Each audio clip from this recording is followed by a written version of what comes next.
Ya. Bueno, no es mucho lo que he hablado en todo caso. Bueno, punto silla.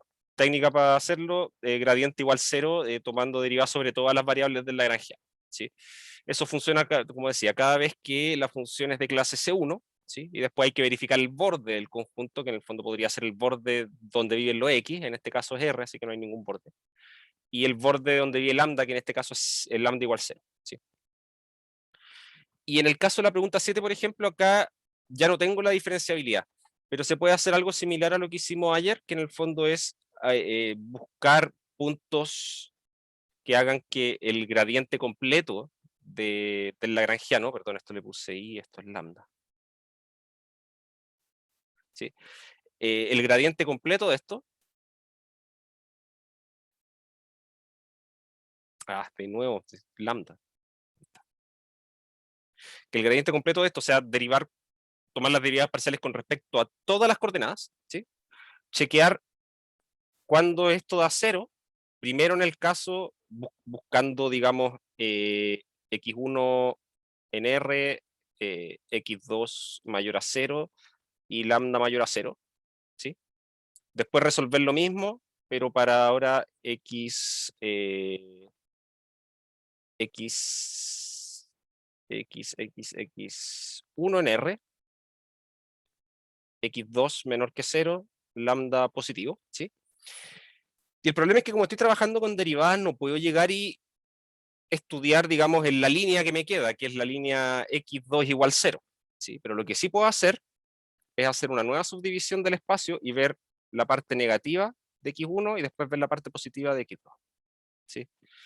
Entonces después hago el mismo análisis ahora para x1 mayor que 0, x2 en R, lambda mayor que 0, y x1 menor que 0, x2 en R, lambda mayor que 0, ¿sí?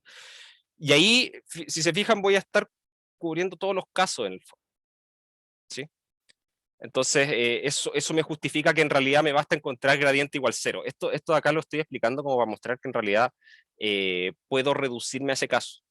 ¿Sí? Puedo reducirme a buscar gradiente igual cero. Al final, como yo sé que el espacio ahora lo puedo dividir en todas esas partes y buscar los puntos, entonces ahora digo filo.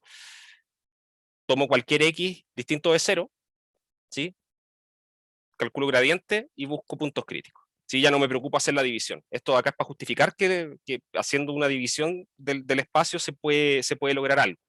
¿Sí? Voy a poder cubrir todo el espacio evitando el cero en el fondo, ¿sí?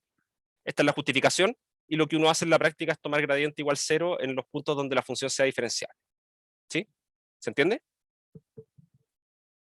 Sí. Gonzalo, ¿Mm? entonces para hacer esto tenemos que trabajar en un conjunto abierto. Claro. Ya, Y después uno puede chequear los bordes de donde está definido la Lagrangiana, ya, si es que tiene perfecto. borde, ¿sí? O sea, sí, siempre va a tener un borde, porque el lambda igual cero siempre queda fuera de este análisis, ¿sí? Y acá en este caso, por ejemplo, lo que habría que hacer después sería chequear si algún punto de la forma 0 lambda es punto silla o algún punto de la forma x, cero es punto silla, ¿sí? Que son las cosas que quedaron fuera del análisis con el gradiente, ¿sí? Y ¿Y eso eso lo hacemos principalmente. con las ¿Mm? desigualdades? ¿Esa Claro, parte? claro. Ya, ¿Sí? Y ahí es más simple, porque en el fondo tú sabés cuánto va a ser el valor del medio. Y después necesitáis chequear si es que moviendo la otra variable me queda siempre más grande a un lado y moviendo la otra me queda siempre más chico al otro, ¿sí? Entonces como que ahí es una cuestión de escribir las funciones nomás, ¿sí? No es gran complicación, ¿sí? Porque uno ya está poniendo su candidato a punto silla ahí en el fondo. Ahora, igual una cuestión que yo mencioné ayer, es importante, claro, manejar el concepto del punto silla, ¿sí? Ahora, yo les digo desde ya, para mañana no es necesario calcular ningún punto silla. No se pide ni es necesario para ningún desarrollo, ¿sí? Todo este asunto de los puntos silla, yo lo veo como un concepto geométrico que ayuda después a concluir los teoremas que sí son útiles, ¿sí? y poder construir la dualidad lagrangiana y todo ese tipo de cosas. ¿Sí? No sé si me explico. ¿Sí? Es importante, pero no es fundamental, digamos.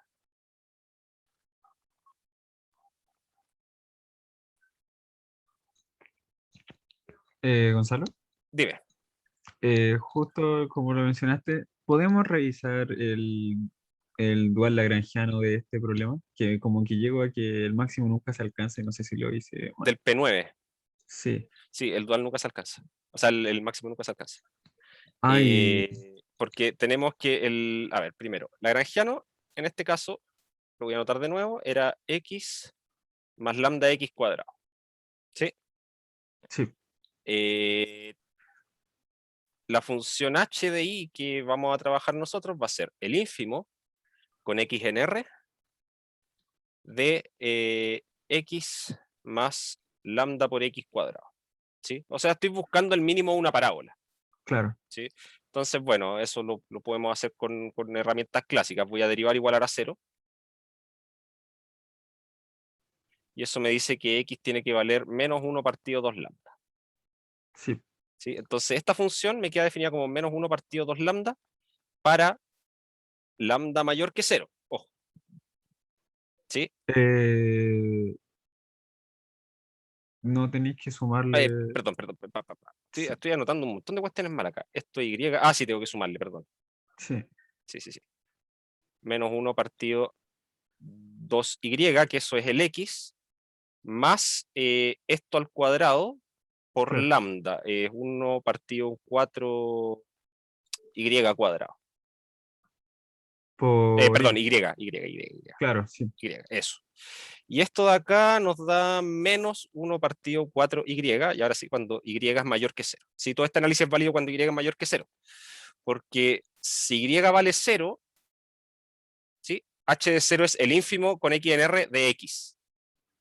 ¿Sí? Entonces, en ese caso, esto es menos infinito cuando y vale 0. ¿Sí? Esta es la función que Ya. estamos trabajando. ¿Sí? De repente es importante ponerse en esos dos casos distintos. De repente hay que ponerse en más casos. ¿Sí? Dependiendo de cómo puede afectar el valor de y en el cálculo de este ínfimo. ¿Sí? Entonces ahora el problema dual acá va a ser el máximo con y voy a poner y mayor que 0, ¿sí? Porque sé que el máximo jamás se va a alcanzar en y igual 0, de la función menos 1 partido 4y. ¿Sí? Este es el dual lagrangiano. Y este no tiene solución. ¿Sí? Porque la función es siempre menor o igual a 0, y cuando y tiende a infinito, la función tiende a 0. Tiende a cero. Ya, Exacto. sí, bacán, bacán, ¿Sí? bacán, bacán. Y acá eso puede pasar, porque el problema no cumple la condición de calificación de Slater. Así que nada más segura que este problema tiene solución.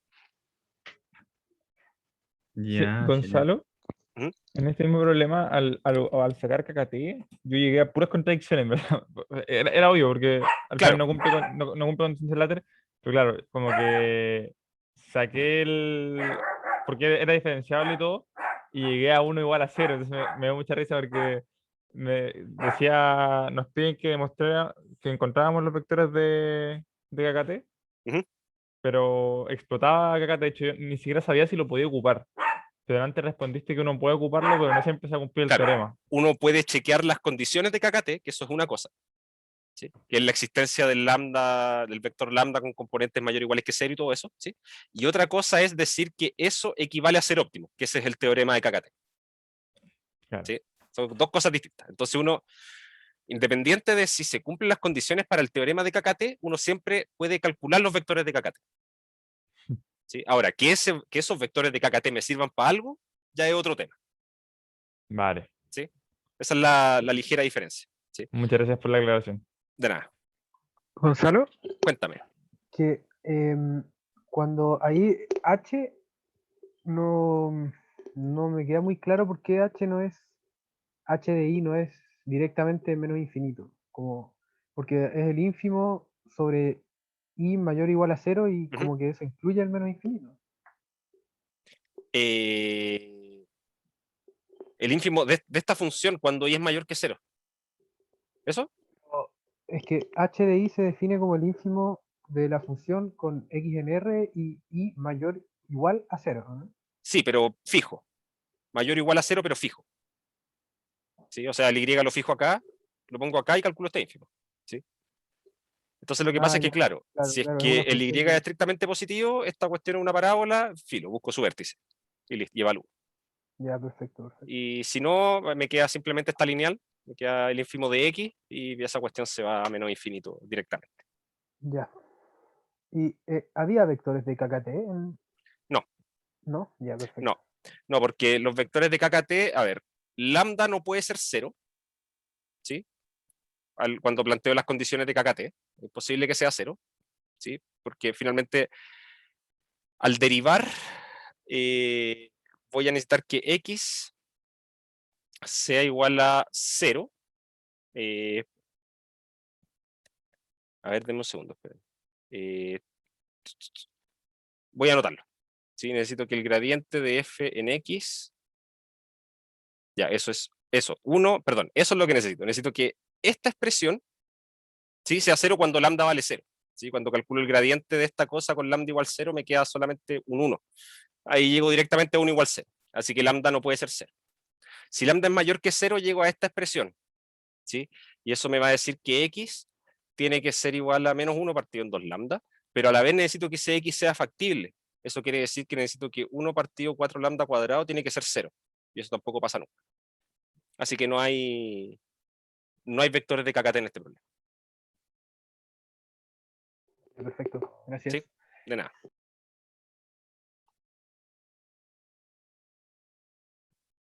¿Alguna otra consulta? Ah, sí, acá dije igual 0 porque necesito la condición de complementariedad. Sí, necesito que esto, como el lambda es positivo, entonces esto de acá tiene que ser 0. En este caso podemos hablar de valor óptimo del dual. El valor óptimo sí. La solución óptima no. ¿Sí? Aquí Pero el valor entonces podríamos óptimo, decir, el sería valor 0. óptimo se calcula como con el supremo. Ah, ya. Y Sí, podemos eso. decir entonces que hay, ¿cómo se llama esto? ¿Dualidad fuerte? No, ¿No? no, porque dualidad fuerte me dice que los valores óptimos son iguales y el conjunto de soluciones del dual es distinto a vacío.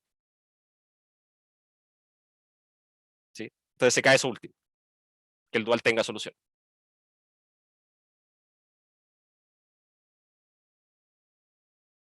Dale, gracias. De nada, Gonzalo, cuéntame. tengo una duda con la P8, P8. que había que calcular el valor óptimo, el Ujú. BZ, y no supe cómo sacar el XY, el A ver. X1. Yo tenía el X1 y el X2, el X2 lo supe sacar, pero el X1 me quedó en el valor óptimo. Y no sé si está bien eso. No, eso no puede pasar. A ver, ya. A ver, les pregunto, pregunta 8. ¿Pudieron encontrar la solución analítica y geométrica los que lo hayan hecho? Sí. ¿Ya? Finalmente Creo esta que cuestión hay que -1, interpretarla -1. claro. Sí, que en el fondo es lo que tengo es un plano, ¿sí? Es digamos, un plano que pasa por los puntos 0, 0, menos 3, 0, menos 3, 0 y menos 3, 0, 0. ¿Sí? Y lo que estoy haciendo en el fondo es tomar centrado en el origen una esfera que le voy aumentando su tamaño hasta que toco el plano. ¿Sí? Y ahí donde toque ese plano, estoy en el óptimo. ¿Sí? Y ese es el punto 1, 1, menos 1, menos 1, menos 1. Ya. Ahora, uno puede, finalmente, para después de esto, que se me olvidó, disculpa, ¿cuál era la pregunta? La P8, el valor P8, sí. óptimo. Sí, el valor óptimo. Pero para el valor óptimo ¿de qué? ¿Del dual? O sea, el BZ, ¿no? En la función. Ya, el valor óptimo. Ya, la función valor. Perfecto. Ya. Ok. Tenemos que esto. A ver, ¿cómo lo anoto? Voy a anotar el problema. ¿Sí? El problema perturbado termina siendo el mínimo de x1 cuadrado más x2 cuadrado más x3 cuadrado bajo restricción de que x1 más x2 más x3 sea menor o igual a menos 3 más z. Sí, ya, perfecto. Ya, entonces yo miro este problema y lo que se me ocurre es resolverlo usando KKT. ¿sí? Es lo primero que me viene a la cabeza, se cumplen todas las condiciones. De Perdón, hecho, Gonzalo, creo que no era ese. ¿no? Es el P8. No. Sí, sí, me equivoqué. Ah, ya. ¿Cuál era? Creo que era el sujeto a la norma menos X1. El No P6. sé qué pregunta era El esa. P6, el P6. P6, Sí, claro. el P6, el cálculo de la función valor. Perfecto. Ya. A ver. P sub z finalmente queda definido como el mínimo de la exponencial de menos x2 bajo la restricción de que la norma de x menos x1 sea menor o igual a z. ¿Sí? Ese es el problema que estamos trabajando. ¿Sí? Ahora, me piden indicar cuál es la multifunción asociada. ¿Sí? La multifunción finalmente son todos aquellos puntos x en R2, tales que la norma de x menos x1 sea menor o igual a z. ¿Sí? Ahora, tratemos de entender un poco esta expresión. ¿Sí? Si yo la trabajo un poco, esto es lo mismo que decir que la norma de x es menor o igual a z más x1. ¿Sí? Entonces, primera cosa. Si z es menor, perdón. Eso ahí, no he dicho nada. Entonces, esta cuestión de acá me va a estar dando una, digamos, expresión un poco para el conjunto que está asociado, ¿sí? Pero ¿de qué manera puedo yo estudiarlo un poco más en detalle, ¿sí? Fíjense que en realidad como esta es la norma euclidiana, yo sé que siempre esta norma de x es siempre mayor o igual al valor absoluto de x1. ¿Sí? Eso siempre se va a cumplir. Entonces, en particular, tengo esto. ¿Sí? Ahora, aquí podrían pasar cosas extrañas, porque al final esto me va a implicar que el valor absoluto de x1 menos x1 va a ser menor o igual a z. ¿Sí? Entonces, esto me está restringiendo un poco los valores que puede tomar x1 dependiendo de lo que vaya valiendo z. ¿Sí? Me mareé, denme un segundo. Esta cuestión déjenme buscar acá que tengo las notitas. Si este problema lo subí resuelto, si no me equivoco, en YouTube, ¿no? Sí. Sí, si aquí había que analizar los casos de Z, no recuerdo cuáles eran los casos que me habían salido exactamente. Déjenme chequearlo acá.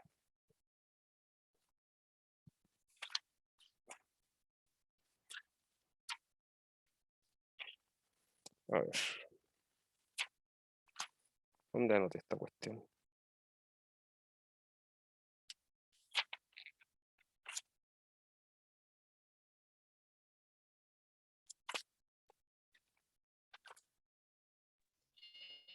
Bueno, no lo Pero si encuentro. es que está en YouTube, mejor lo veo y después te pregunto. Sí, mejor revísalo Para no- y para no- si tenía alguna duda con el desarrollo que haya hecho, me avisáis. ¿Ya? Eso, creo que fue en Ya. ese que tuve ahí un pequeño lapso y me dije algo mal al momento de calcular el dual lagrangiano, que me lo mencionaron ayer. No me acuerdo si fue en ese o en el otro. Que en el fondo hablé de que al calcular el ínfimo que define la función h, lo hice bajo el conjunto de restricciones y no sobre el espacio completo, que era lo que corresponde. ¿Sí? Eso. No sé si hay alguna otra consulta. Yo tengo una consulta chiquitita. Dime. Que una tontera, porque es como intuitivo, pero no sé si requiere más argumentación. En la pregunta de utilidad, para trabajar para ocupar la desigualdad geométrica aritmética y todo, Ujú. la restricción de desigualdad, yo tomé la igualdad. Porque argumenté como que siempre sea como en la mayor utilidad en Si la gasto igualdad, todo. si Sí, gasto todo, pero no sé si requiere un argumento más allá, ese ¿no? argumento basta. Ese argumento Ah, es más ya. que suficiente. Sí, en el fondo es decir, si si me quedan recursos sobrantes y estoy en el óptimo, después decir, bueno, aumento un poco más la cantidad consumida de este bien y veo que mi función aumenta. Entonces no estaba en el óptimo. En el fondo ese es el argumento. ¿Sí? Vale, Como perfecto. ya yendo más a las formulitas. ¿Sí? Pero diciendo en realidad que por la estructura de la función, que multiplicación de dos cosas que son positivas, se ve que la mayor utilidad se va a producir cuando estoy ocupando todos los recursos. ¿Sí? Con ese argumento bastaría en ese caso. ¿Alguna otra consulta? Yo tengo una consulta cortita de enunciado en la P3. P3, ya. En la pregunta adicional que se tira, que dice como...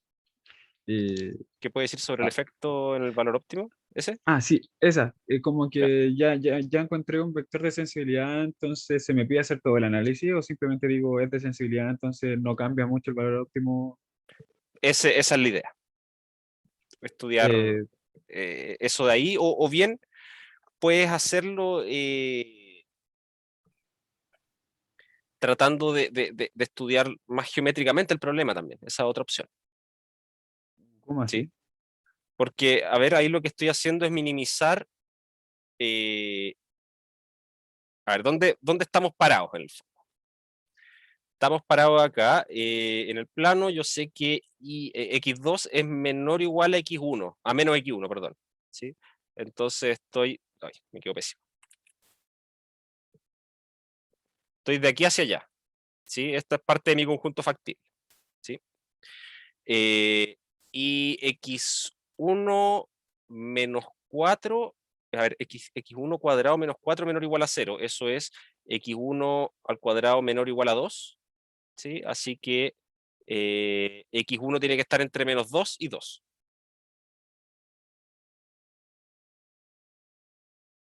Menos 2, 2. ¿Sí? Entonces, finalmente, el conjunto factible de este problema, del original, es este de aquí. Eso es lo primero que tenemos. Ahora, ¿qué va a pasar? Si yo le pongo un numerito positivo, o si pongo un z al lado derecho de la primera restricción, que es la x1 más x2 menor o igual a 0, ¿sí? Si le pongo un z ahí, lo que va a pasar es que si el z es positivo, esta línea se va a subir, y si el z es negativo, esta línea se va a bajar. ¿Sí? Si le pongo otro numerito a la otra restricción, lo que va a pasar es que esta zona se va a ensanchar o se va a cortar hacia allá. ¿Sí? Ahora, ¿dónde está el óptimo de este problema originalmente?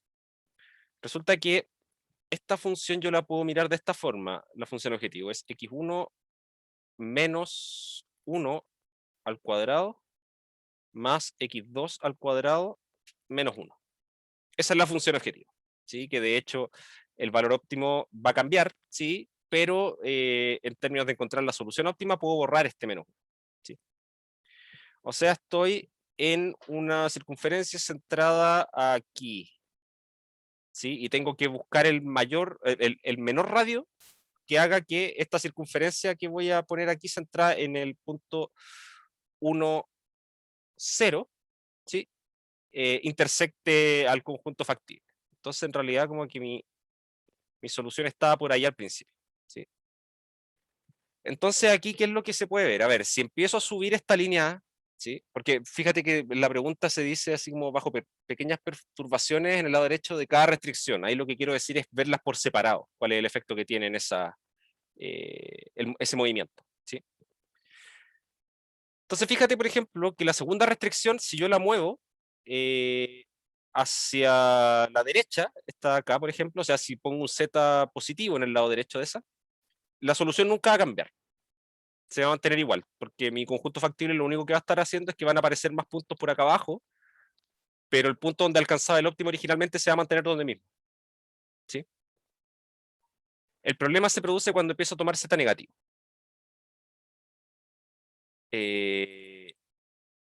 Claro, en esa pregunta se podría decir que como se cumplía Slater, la función era continua en 0, por lo tanto se acotaba para perturbaciones pequeñas. Sí, también.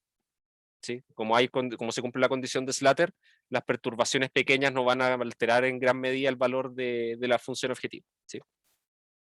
Entonces, claro, acá, fíjate que acá que estoy en el 1, la coordenada x1 del óptimo está un poco más a la izquierda, o sea, menos que 1. Entonces, si yo perturbo un poquito acá, muevo este 2 un poquito para la izquierda, un poquito para la derecha, el óptimo no cambia, ¿sí? Ahora, con esta línea, si la muevo un poquito para arriba, un poquito para abajo, efectivamente el óptimo va a cambiar, ¿sí? Pero no va a cambiar en gran medida, porque en el fondo va a ir aumentando, digamos, pseudo linealmente el radio de esta circunferencia, ¿sí?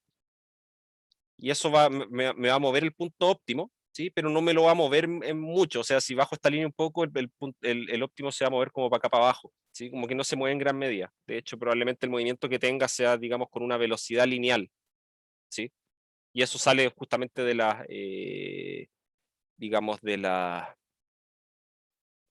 análisis de sensibilidad de la derivada de los vectores de sensibilidad, perdón, del problema. Esto es el P3, exactamente. ¿Sí? No sé si quedó claro que ese análisis que se puede hacer gráficamente también. Sí, Gonzalo, muchas gracias. Te vas a... De nada. ¿Cuál? ¿Cuál cuadrado? Ah, estas líneas verticales de la izquierda y la derecha.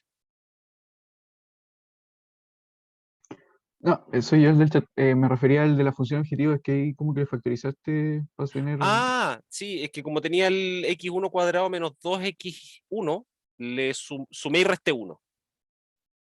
Ah, ya. ¿Sí? Y después ese 1 que quedó restando afuera, lo eliminé, porque no me afecta en la función objetivo. O sea, Ah, bueno, no, no me afecta en la solución óptima del problema. no lo había pensado así para resolverlo. Bueno, Sí, eso. Ya. Tenemos tiempo para una última duda, antes de desconectar.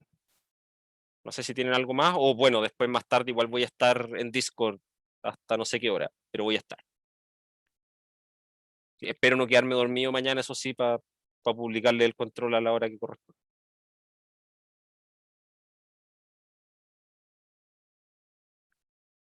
Ya, entonces, si no hay ninguna otra consulta, lo dejamos hasta acá y después más tardecito, tipo 7, 8, ya voy a estar disponible respondiendo las últimas dudas que puedan tener por Discord o por el foro, por correo, por donde me contacten. ¿Ya? Gonzalo, Dime. respecto a esta última, lo último que te habían preguntado, al Ujú. final, o sea, la función valor óptimo, si el problema verifica Slater, como que va a ser continua en cero y el valor óptimo como que no va a cambiar mucho. Claro, O sea, claro, ante el valor pequeñas óptimo perturbaciones. cambia. De hecho, digamos, la tasa de cambio, entre comillas, de la función valor va a ser igual a la pendiente que tenga la función valor en ese punto. Ya. ¿Sí? O, bueno, en este caso que hay dos restricciones, quizá, bueno, si pongo las dos restricciones, tengo la función valor ahí todo. La norma del gradiente de la función valor en ese punto, en el origen, me va a decir qué tan rápido está cambiando el valor óptimo. ¿Sí? Y claro, en realidad este valor óptimo, el valor óptimo de esa función va a estar, va a indicarme el radio de una circunferencia. ¿Sí?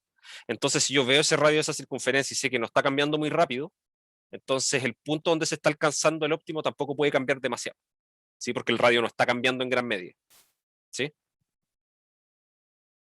Esa es como la idea que se busca ahí.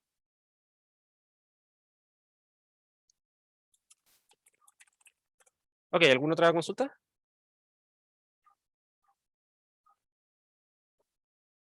Gonzalo, una última Dime, cortísima. dime. El profe dijo como dos teoremas KKT, uno cuando es diferencial y otro cuando no.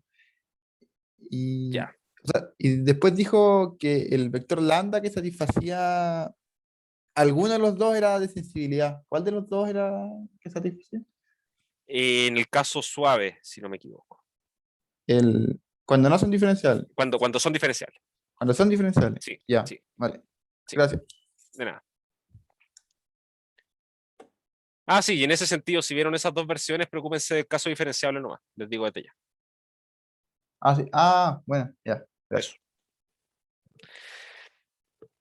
Ya. Eso. Los dejo, nos comunicamos más tarde. Ahí voy a estar disponible ahí. Si me necesitan, me avisan, me puedo conectar a Discord. No voy a estar todo el rato conectado, pero si me avisan, me puedo ir mover para allá para que hablemos un ratito. ¿Ya? Ahí estamos hablando. Sale eso. Oye, hace rato que no juego LOL. Gracias. Ya. Chao, chao. Chao.